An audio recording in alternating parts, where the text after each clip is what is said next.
Bom dia, tá começando mais um episódio da Loléria, seu podcast jurídico direto, prático e sem juridiquês. Eu sou o Victor. E eu sou a Cibele, e vamos pro primeiro episódio do ano, para você começar o ano já bem informado.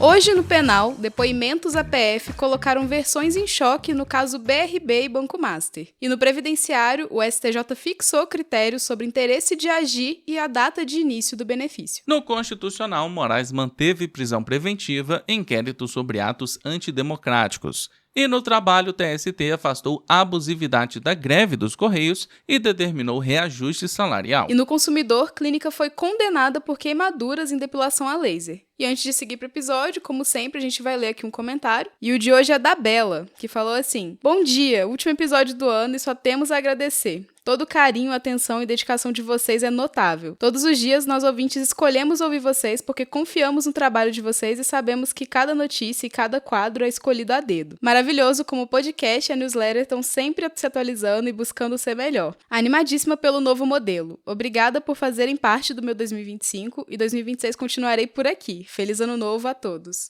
Muito obrigada, Bela, pela sua presença ao longo do ano, por sempre estar com a gente participando das discussões e comentando por aqui. E é por causa de vocês que a gente continua fazendo esse trabalho com excelência e que vamos seguir para um 2026 incrível. E teve também um comentário da Isabela, que comentou o seguinte: Muito obrigado, amei acompanhar vocês em 2025. Mesmo não sendo da área do direito, ouvir as notícias com respaldo e referências agrega demais. Um feliz ano novo para todos vocês e boa sorte nos novos caminhos. Muito obrigado, pessoal, pela participação de vocês e bora para mais um episódio. Peguem um café, coloquem um fone e bora entender como essas notícias estão moldando o direito no Brasil.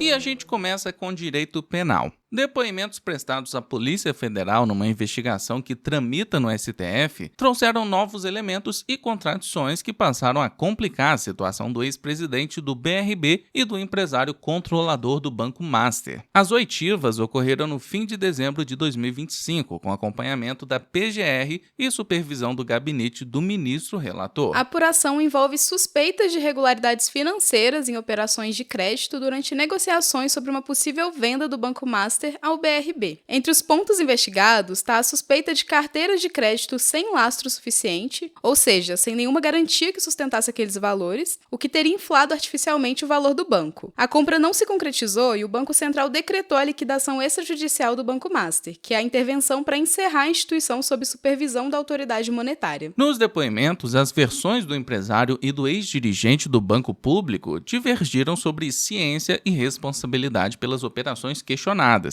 Com isso, a PF realizou uma acareação, que é o confronto direto entre investigados, para esclarecer contradições entre relatos. No mesmo procedimento, foi ouvido um diretor de fiscalização do Banco Central, e ele não foi incluído na acareação porque seu relato foi considerado coerente e suficiente para esclarecer a atuação do órgão regulador no caso. O procedimento segue sob sigilo no STF. A fase de depoimentos foi encerrada com a acareação e agora a PF elabora um relatório que pode embasar futuras manifestações do Ministério Público sobre eventual responsabilização penal, administrativa ou civil dos envolvidos. Agora me diz aqui, você acha que 2026 vai ser o ano da sua aprovação? Se sim, esse aviso é para você. A Loléria vai lançar uma edição especial 100% dedicada a quem quer evoluir de verdade nos estudos para concurso. Nessa edição, você vai ouvir a Lúcia Aslan, servidora pública aprovada mais de 6 vezes, falando com clareza sobre os concursos de 2026, métodos de estudo que funcionam e também organização, disciplina e estratégia para sair do ciclo de tentativa e erro. E já fica o recado, hein? Aqui não tem fórmula mágica. É método, rotina e direção certa, do jeito que a vida real exige. Para receber é simples. É só se inscrever na nossa newsletter, confirmar a inscrição no e-mail e se preparar, porque essa edição especial pode mudar o rumo dos seus estudos em 2026.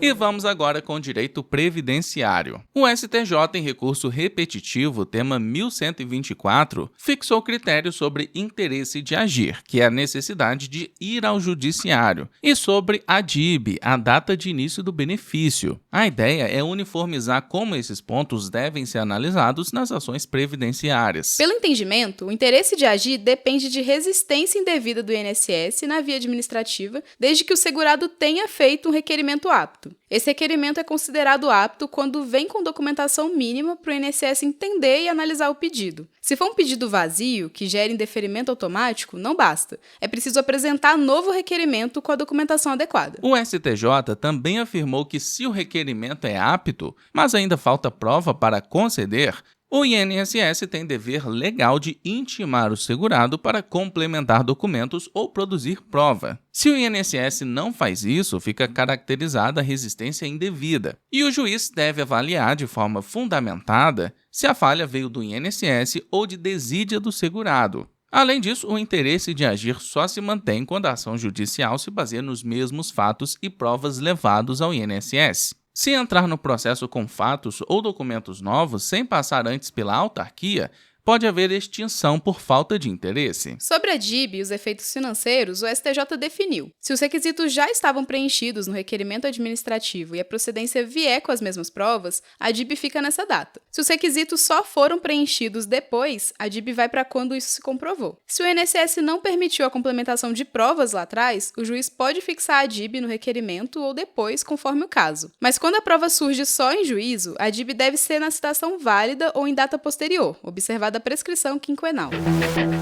E no direito constitucional, o ministro Alexandre de Moraes do STF manteve a prisão preventiva de Alan Diego dos Santos Rodrigues, investigado por envolvimento em atos antidemocráticos após o resultado das eleições de 2022, em inquérito que apura crimes contra o Estado Democrático de Direito e ações voltadas à desestabilização institucional. Na decisão, Moraes apontou a gravidade concreta das condutas atribuídas ao investigado e afirmou que a prisão segue necessária pelo risco à ordem pública e para não comprometer a continuidade das investigações. O ministro também registrou que os elementos reunidos indicam participação ativa em atos que, segundo o entendimento adotado, extrapolam a liberdade de manifestação e envolvem condutas com potencial de incitação à violência e afronta às instituições. A defesa pediu a revogação da prisão ou troca por medidas cautelares, como alternativas à prisão, alegando falta de contemporaneidade dos fatos, condições pessoais favoráveis e desproporcionalidade. Moraes entendeu que esses argumentos não afastam os fundamentos da custódia e disse que permanecem presentes os requisitos do Código de Processo Penal, especialmente a necessidade de garantir a ordem pública e evitar reiteração de condutas semelhantes. O caso segue sob relatoria de Moraes no STF, com investigação em andamento, incluindo análise de provas e diligências. A decisão também registrou que, em casos de ataques ao regime democrático, a prisão preventiva pode ser aplicada de forma excepcional quando houver indícios consistentes de organização, financiamento ou incentivo a práticas ilícitas coletivas.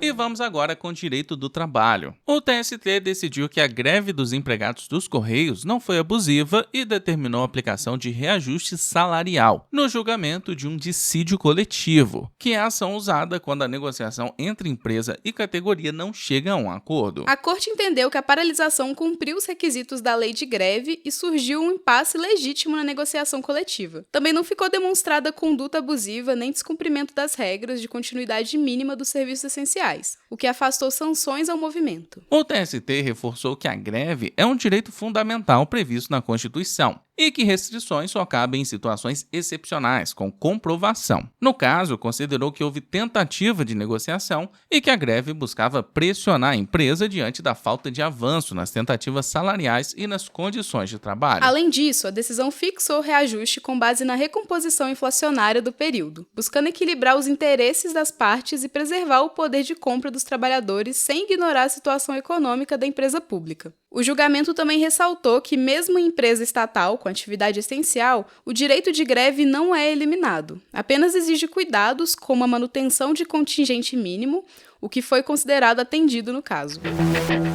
E no nosso último bloco de notícia de hoje, temos o direito do consumidor. A Justiça condenou uma clínica de estética a indenizar uma cliente que sofreu queimaduras durante uma sessão de depilação a laser. O caso foi tratado como relação de consumo, com a aplicação do Código de Defesa do Consumidor aos serviços estéticos. A cliente relatou queimaduras na área tratada, dor, necessidade de cuidados médicos e marcas temporárias, e alegou falha na execução do procedimento e falta de informação adequada sobre riscos. O juízo reconheceu que a clínica é fornecedora do serviço e a cliente é destinatária final. Na decisão, foi aplicada a responsabilidade objetiva. Para indenizar, não é preciso provar culpa, basta demonstrar o dano e o nexo entre o procedimento e o prejuízo. As provas indicaram que as queimaduras decorreram da aplicação inadequada do laser, afastando a tese de fato exclusivo da vítima. O magistrado destacou que cabe à clínica manter protocolos de segurança, equipamentos adequados, profissionais capacitados e avaliação prévia da pele,